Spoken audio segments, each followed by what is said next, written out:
பாஜகவும் தாவேக்காவும் ஒண்ணு, இதை அறியாதவர்கள் வாயில் மண்ணு அப்படின்னு இந்த பழமொழி மாதிரி ரைமிங்கா நான் சொன்னா உங்களுக்கு ஒருவேளை இது திமுகவிற்கு ஆதரவாக சொல்லக்கூடிய வாசகம் என்று தோன்றக்கூடும். ஆனால் உண்மை அதுதான். பாஜக எந்தெந்த வகைகளில் தமிழ்நாட்டில் தாவேக்காவிற்கு ஆதரவாக இருக்கிறது, தாவேக்காவும் பாஜகவும் ஒண்ணு அப்படிங்கிறத சில புள்ளிகளை இணைத்து நான் இப்பொழுது சொல்ல போகிறேன். உங்களுக்கே அதிர்ச்சியா இருக்கும். அதான் ஆமா இல்ல அப்படின்னு உங்களுக்கு தோணும். அந்த மாதிரியான ஒரு வீடியோ தான் இந்த வீடியோ. வீடியோவை முழுமையாக பாருங்கள், உங்களுக்கே உண்மை நிலைமை என்னவென்று புரியும். குறிப்பாக இஸ்லாமிய சகோதர சகோதரிகள், சொந்தங்கள், கிறிஸ்தவ சகோதர சகோதரிகள், தாய்மார்கள், ஐயாக்கள் எல்லாரும் நீங்க அவசியம் இந்த வீடியோவை பார்க்க வேண்டும். அப்பொழுதுதான் உங்களுக்கு உண்மை நிலைமை என்னவென்று புரியும். விரிவாக பேசலாம், வீடியோவுக்கு செல்வோம். அனைவருக்கும் வணக்கம். இது தமிழ் கேள்வி. மீண்டும் உங்களை சந்திப்பதில் மிக்க மகிழ்ச்சி. நான் செந்தில் வேல்வீச்சு. தமிழ் கேள்வியை மறக்காம சப்ஸ்கிரைப் செய்து பாருங்கள். உங்கள் பேராதரவை தாருங்கள் என்று கேட்டுக்கொண்டு, ஏதோ திமுக தேர்தலில் தோற்றதாலேயோ அல்லது தாவேக ஆட்சிக்கு வந்து விட்டதாலேயோ நான் இந்த விமர்சனத்தை வைக்கல. இப்ப தமிழக வெற்றி கழகம் ஆட்சிக்கு வந்த பிறகு திமுக தனிமைப்படுத்தப்பட்டிருக்கிறது அப்படிங்கிற மாதிரியான சில குரல்கள் ஒலிக்கின்றன. உள்ளபடியே திமுக தனிமைப்படுத்தப்பட்டிருக்கிறதா அப்படின்னு கேட்டீங்கன்னா இல்ல. பாசிச எதிர்ப்பு என்ற அந்த உணர்வு தமிழ்நாட்டில் தனிமைப்படுத்தப்பட்டிருக்கிறது. நீங்க இந்த தேர்தல் முடிவுகளுக்கு பிறகு எங்கேயாவது பாசிசம் அப்படிங்கிற வார்த்தைய தாவேகாவோ தாவேகாவில் இருக்கக்கூடிய கூட்டணி கட்சிகளோ பாஜகவிற்கு எதிராக பயன்படுத்தி நீங்க எங்கேயாவது பார்த்திருக்கிறீங்க? திமுக ஆட்சியில் இருந்த பொழுது திமுக மிக வீரியமாக பாஜகவையும் பாஜகவின் செயல்பாடுகளையும் எதிர்த்தது. விஜய் என்ன பண்ணார்னா, இந்த பாசிசம் அப்படிங்கிற உணர்வை, அந்த எதிர்ப்பை, அந்த எதிர்ப்பு உணர்வை மழுங்கடிக்க செய்து நீர்த்து போக செய்வதற்கு பாசிசமாவது பாயாசமாவதெல்லாம் பேசினார். உங்களுக்கு ஞாபகம் இருக்கும்னு நினைக்கிறேன். இன்றைக்கு ஆட்சிக்கு வந்த பிறகு, ஆட்சிக்கு வருவதற்கு முன்பும் சரி பின்பும் சரி, பாஜகவை அவர் எங்கேயும் விமர்சித்து பேசியதே இல்லை. ஒரே வார்த்தையில சொல்லிட்டு எங்களுக்கு கொள்கை எதிரி, அவ்வளவுதான். தமிழ்நாடு சட்டமன்றத்தில் கூட பாஜகவை பற்றி பேசுகின்ற பொழுது பாஜக என்ற வார்த்தையை கூட அவர் உச்சரிக்கவில்லை. மாறாக ஒன்றியத்தில் உள்ள கட்சி அப்படின்னு மட்டும்தான் சொன்னாரே தவிர பாஜக என்றோ மோடி என்றோ அவர் எங்கேயும் சொல்லவில்லை. இது ஒன்று உங்களுக்கு தெரியும், இதெல்லாம் தெரிஞ்சது. இப்ப நான் சில விஷயங்களை சொல்றேன். தமிழ்நாட்டுல திமுக ஆட்சி காலத்தில் பெண்களுக்கு எதிராக எங்கேனும் நடக்கக்கூடிய குற்றங்களை தாமாகவே முன்வந்து தேசிய பெண்கள் ஆணையம், தேசிய மகளிர் ஆணையம் விசாரணித்து இங்க இருந்து என்ன சொல்லுவாங்கன்னா மாநில அரசு அறிக்கை கேட்பாங்க. தேசிய மகளிர் ஆணையம் திமுக ஆட்சி காலத்துல பெண்கள் குழந்தைகளுக்கு எதிராக நடந்த குற்றங்களுக்கு தாமாகவே முன்வந்து இங்கே விசாரணை நடத்தியது உண்டு.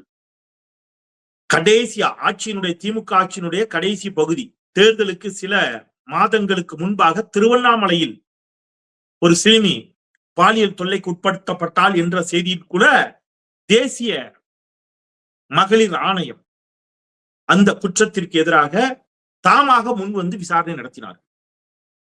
இன்றைக்கு தாவேக ஆட்சிக்கு வந்து எவ்வளவு கொடுமைகள் நடந்திருக்கு பெண்களுக்கு எதிராக, அதிலும் தாவேகாவினர் நேரடியாக தொடர்பில் இருக்கக்கூடிய குற்றங்கள் இவ்வளவு வந்திருக்குது இல்ல. இதுல ஏதாவது ஒண்ணுல தேசிய மகளிர் ஆணையம், நேஷனல் உமன் கமிஷன் எங்காவது இதை கடுமையாக கண்டித்து இது குறித்து தாமாக முன்வந்து விசாரணை நடத்தி இந்த அரசிடம் அறிக்கை கேட்டு ஒன்றிய அரசோ ஒன்றிய அரசுடைய அமைச்சர்களோ பாஜகவினரோ இது குறித்து பேசி நீங்க பார்த்திருக்கிறீங்க? தேசிய அளவுல இது குறித்து எங்கேயாவது பேசி நீங்க பார்த்திருக்கிறீங்க? இல்லவே இல்லை. கரூர்ல 41 பேர் கூட்ட நெரிசலில் மரணம் அடைந்து போகிறார்கள். உடனடியாக களத்தில் இறங்கியது பாஜகவின் குழு. அந்த பாஜக குழு களத்திற்கு வந்து ஆய்வு செய்து விட்டு மாநில அரசைத்தான் குற்றம் சாட்டினார்களே தவிர தாவேகாவை குற்றம் சாட்டவில்லை. சரியா? அங்கிருந்து ஒன்னொன்னா நீங்க கவனிங்க. அப்பதான் உடனே இவங்க என்ன செய்யறாங்க, இல்ல எங்களுக்கு சிபிஐ விசாரணை வேண்டும் அப்படின்னு வழக்கு டெல்லிக்கு போகுது. கேட்டா நாங்க கேட்கல அப்படின்னாங்க. கேட்டவர்கள் எங்களுக்கே இது தெரியாதுன்னு சொன்னாங்க. உங்களுக்கு அதெல்லாம் தெரியும். சிபிஐ விசாரணைக்கு என்று நீதிமன்றம் உத்தரவிட்ட பிறகு நீதி வென்றது என்று இவர்கள் அதை வரவேற்றார்கள். ஏன்னா மாநில அரசிடம் அந்த விசாரணை இருக்கக்கூடாது, அது ஒன்றிய அரசின் கைகளுக்கு போனா போதும் என்ற எண்ணத்திற்கு வந்தார்கள். சரியா? இப்ப வட மாநிலங்களில் கடந்த டிசம்பர் மாதம் கிறிஸ்துமஸ் விழா கொண்டாட்டங்களின் பொழுது கிறிஸ்தவர்களுக்கு எதிராக, கிறிஸ்தவ மக்களுக்கு எதிராக, வழிபாடுகளுக்கு எதிராக மிக கொடூரமான தாக்குதல் நடத்தப்பட்டுச்சு. இதை எதிர்த்து தாவேகா எந்த வலிமையான போராட்டங்களையோ கண்டனங்களையோ பதிவு செய்யவில்லை. ஒப்புக்கு எல்லாரும் கேட்ட பிறகு லேசா ஒரு அறிக்கை வந்துச்சு. அதுவும் தாவேகா என்ற கட்சியினுடைய அதிகாரப்பூர்வமாக அவருடைய தலைவர் வாயிலிருந்து எந்த அறிக்கையோ அல்லது எந்த பேட்டியோ வரல. கட்சியினுடைய அடுத்தடுத்த கட்டத்துல இருக்கிறவங்க சமூக வலைதளங்கள்ல போட்டாங்க. அது கூட எப்படி போட்டாங்க? மிக வலிமையாக பாஜகவையோ அல்லது RSSயோ அல்லது அந்த அமைப்புகளையோ கண்டித்தல்ல, ஒப்புக்கு ஒரு பதிவு போட்டாங்க. விஜய் எங்கேயும் நினைச்சல அதை கடுமையாக கண்டித்து எதுவும் பேசல. அப்ப கிறிஸ்தவர்களுக்கு எதிரான தாக்குதலையும் அவர் கண்டிச்சு பேசல. இங்க தமிழ்நாட்டுல தாவேகா ஆட்சியில் நடக்கக்கூடிய எந்த அட்ராசிட்டியையும் எதிர்த்து தேசிய மகளிர் ஆணையம் இதுவரைக்கும் எங்கேயும் விசாரணை நடத்த வரல. தலித்துகளுக்கு எதிரான குடிமைகளுக்கு எதிராகவும் இந்த ஒரு மாசத்துல நடந்த எந்த பிரச்சனைக்கு எதிராகவும் நேஷனல் SC/ST கமிஷன் மாநிலத்துல எந்த விசாரணையும் நடத்தல. ஆனால் திமுக ஆட்சி காலத்துல இது எல்லாத்தையும் பாஜக செய்தது. நல்ல கவனிச்சுட்டே வாங்க. சரி, சமீபத்துல நிர்மலா சீதாராமன் அம்மையார் இங்கே தமிழ்நாட்டிற்கு வந்த போது மாண்புமிகு நிதியமைச்சர் அவர்கள், ஒன்றிய நிதியமைச்சர் அவர்களிடம் செய்தியாளர்கள் ஒரு கேள்வி கேட்கிறாங்க. இதான் ரொம்ப ரொம்ப முக்கியமான இடம். என்ன கேட்டாங்கன்னா, மேடம், ஸ்டாலின் அவர்களை மறைமுகமாக குறிப்பிட்டு ஸ்டாலின் அவர்கள் கொளத்தூரில் தோல்வியடைந்து விட்டார் என்பதை எள்ளி நகையாடி பகடி செய்யக்கூடிய விதத்தில் உங்க அப்பாவை எங்க காணோம் என்று ஒரு கதையை சொல்லுகிறார் விஜய் என்று நிர்மலா சீதாராமன் அவர்களிடம் செய்தியாளர்கள் கேள்வி எழுப்புகிறார்கள். இதற்கு நிர்மலா சீதாராமன் சொன்ன பதில் என்ன தெரியுமா? அதுல என்ன தப்புன்னு கேட்டாங்க. இத சட்டமன்றத்தில் பேசாமல் வேறு எங்கு பேசுவது என்று கேள்வி எழுப்பினார். நல்ல கவனிங்க. சட்டமன்றத்தில் அரசியல் பேசாமல் வேறு எங்கு பேசுவது என்று நிர்மலா சீதாராமன் அவர்கள் கேள்வி எழுப்பினார்கள். இப்ப நாளைக்கு இதே சட்டமன்றத்தில் மோடி அவர்களை எள்ளி நகையாடி திமுகவோ அல்லது வேறு யாரோ அங்க வந்து பேசுறாங்கன்னா அதுல என்ன தப்பு என்று அமைச்சர் நிர்மலா சீதாராமன் கேள்வி எழுப்புவாரா? மாட்டாங்க. அப்ப ஸ்டாலின் அவர்களை மறைமுகமாக எள்ளி நகையாடுவது போல விஜய் பேசியதை யார் ஆதரிக்கிறார்கள்? பாஜக ஆதரிக்கிறது. ரைட்டா? இது ஒண்ணு. அப்புறம் இந்த அரசுக்கு எதிராக நம்பிக்கையில்லா தீர்மானத்தை எதிர்க்கட்சிகள் கொண்டு வரும் என்று எதிர்பார்த்தார்கள். இல்ல, நம்பிக்கை கோரும் தீர்மானத்தை கொண்டு வந்து அதன் மீது நம்பிக்கை வாக்கெடுப்பை கோரக்கூடிய இடத்துக்கு விஜய் தள்ளப்பட்டார். நம்பிக்கை கோரும் தீர்மானத்தில் பாஜக இந்த அரசை தாவேகாவை எதிர்த்ததா நடுநிலை வகித்ததா அப்படின்னா பாஜகவின் ஒரு MLA நடுநிலை வகித்தார். எல்லாம் கவனிச்சுட்டே வாங்க. இவங்களுக்கும் பாஜகவுக்கும் இருக்கக்கூடிய, அதிமுகவுக்குலாம் கூட போகல, அதிமுகவின் ஒரு பிரிவு இவர்களை ஆதரித்தது, அதுக்குள்ளேயே போகல. நேரடியாக பாஜக MLA நடுநிலை வகித்தார். தேசிய ஜனநாயக கூட்டணியில் அங்கமாக இருக்கக்கூடிய பாட்டாளி மக்கள் கட்சியினுடைய நிலைப்பாடு என்ன அந்த வாக்கெடுப்புல? கவனிச்சுக்கங்க.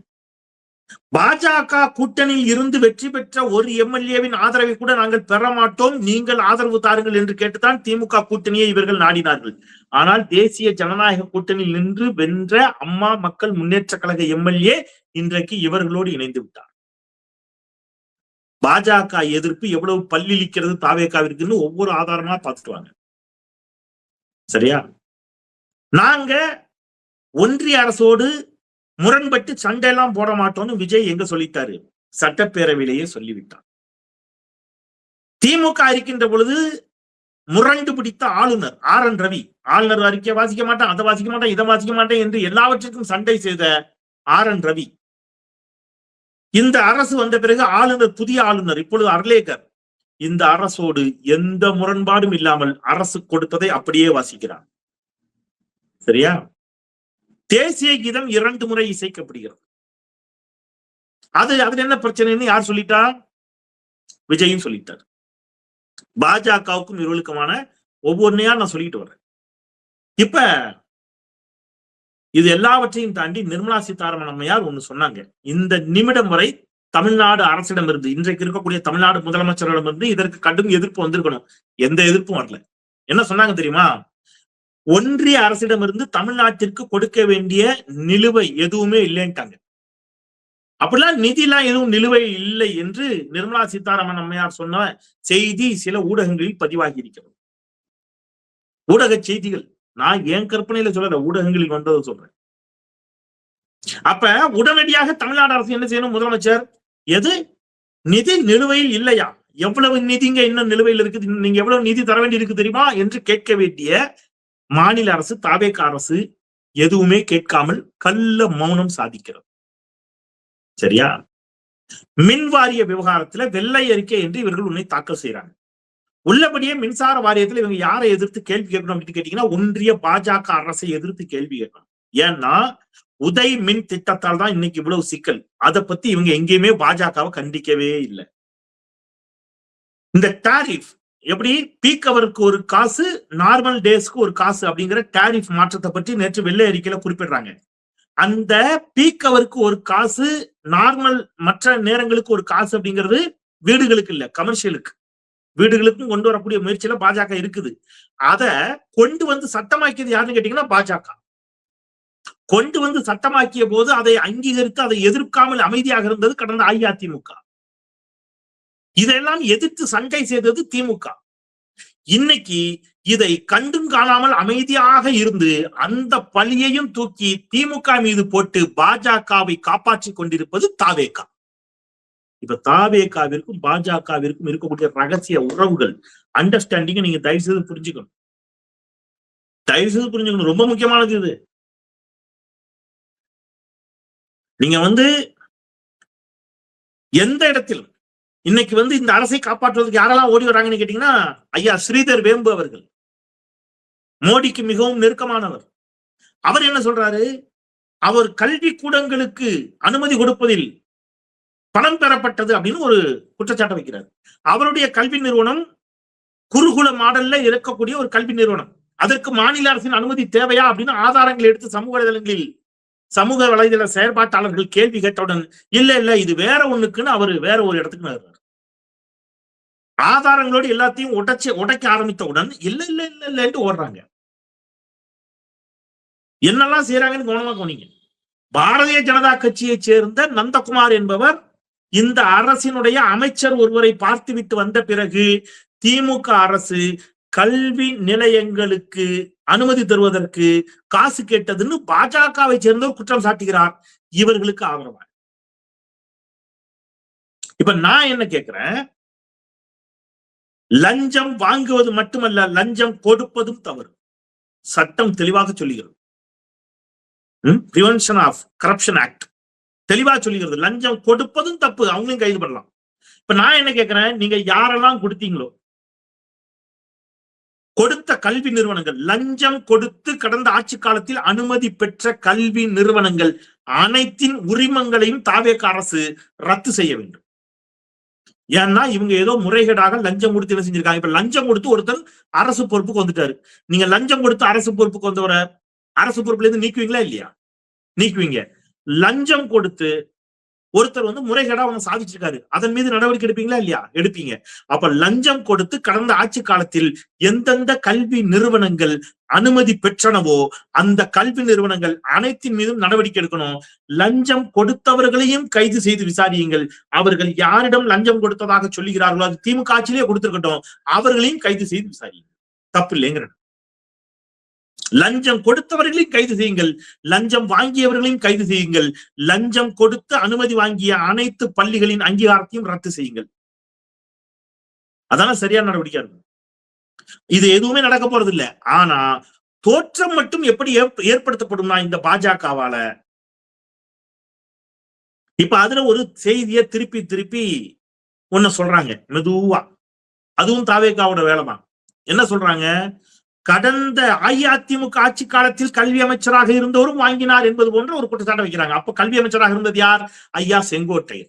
அப்ப செங்கோட்டையனை கட்டம் கட்டும் வேலையை தாவேகா தொடங்கி விட்டது. நல்லா புரிஞ்சுங்க. அதனாலதான் செங்கோட்டையனுக்கு முதலில் கொடுக்கப்பட்ட அமைச்சரவை எது? அதன் பிறகு ஏன் வேகமாக அமைச்சரவை மாற்றப்பட்டது?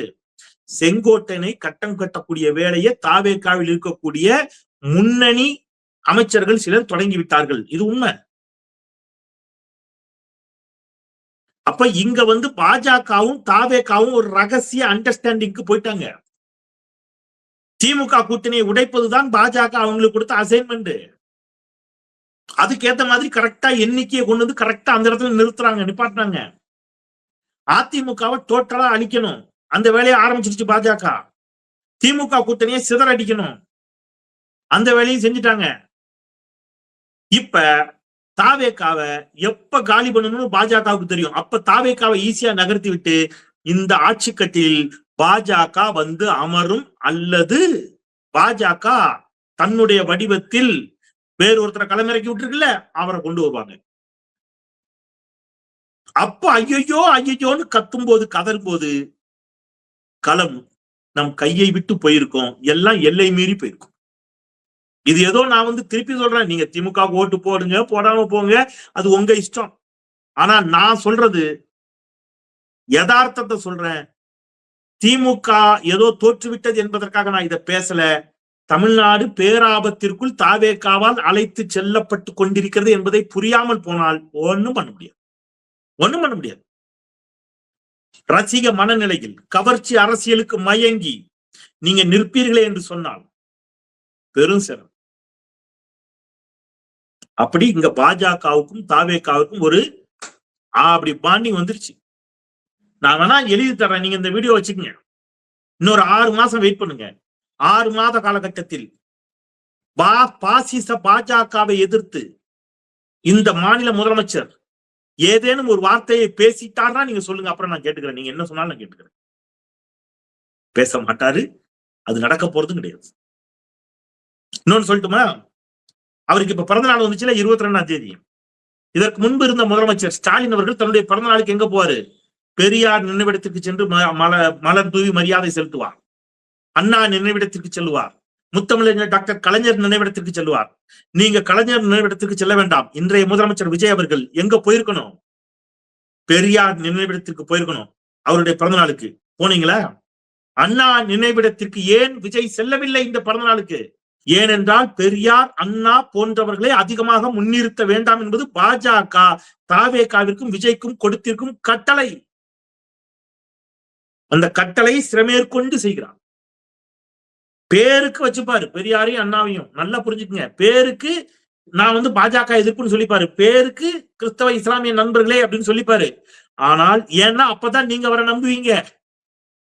உங்களை நம்ப வைத்து உண்மையாகவே பாஜகவை எதிர்க்கும், வீரியத்தோடு பாஜகவை எதிர்க்கும் திமுகவை வீழ்த்தி விட்டு, புரியுதா, தாவேகாவை அந்த இடத்திற்கு கொண்டு வந்து வைத்து விட்டு அவர்கள் சரி போதும் எந்திரி என்று சொல்லுகின்ற பொழுது விஜய் அங்கிருந்து எழுந்து செல்லுவார், அல்லது அவர்கள் அங்கிருந்து அவரை விரட்டி விடுவதற்கு என்ன செய்ய வேண்டுமோ அது அவர்களுக்கு நன்கு தெரியும். இதெல்லாம் நடக்கின்ற பொழுது சிவப்பு கலர்ல சட்டையை போட்டுட்டு சொக்காவை போட்டுட்டு செந்தில் அண்ணாச்சி சொன்னாரு அது கரெக்டா இருக்குது என்று அன்னைக்கு நீங்க உணர்ந்து கொள்வீர்கள். அந்த நாள் வெகு தொலைவில் இல்லை. அப்ப கைமீறி போயிருக்க எல்லாம் வேண்டாம், அப்படி ஒரு சூழல் வந்துவிடக் கூடாது ஐயோகோ என்று நீங்கள் நினைப்பீர்களே என்று சொன்னால், நான் சொல்ற அரசியலை உள்ளத்தில் வாங்கி, செவி வழியாக வாங்கி, இதயத்தில் வைத்து ரொம்ப தெளிவா அடுத்தடுத்த நாட்களில் நடக்கக்கூடிய அரசியல் நிகழ்வுகளை உன்னிப்பா கவனிச்சுட்டு வந்து ஆமா கரெக்ட் தான் புரிஞ்சுதுன்னா தாவேகாவிற்கு எதிர் வரிசையில் வந்து நில்லுங்கள். தமிழ்நாட்டை காப்பாற்றுவதற்கு அதுதான் வழியாக இருக்கும் என்பதை சொல்லி மீண்டும் ஒருமுறை தமிழ் கேள்வியை சப்ஸ்கிரைப் செய்து பாருங்கள், உங்கள் பேராதரவை தாருங்கள் என்று கேட்டு விடைபெறுகின்றேன். குரலற்றவர்களின் குரலாய் நான் செந்தில். நன்றி.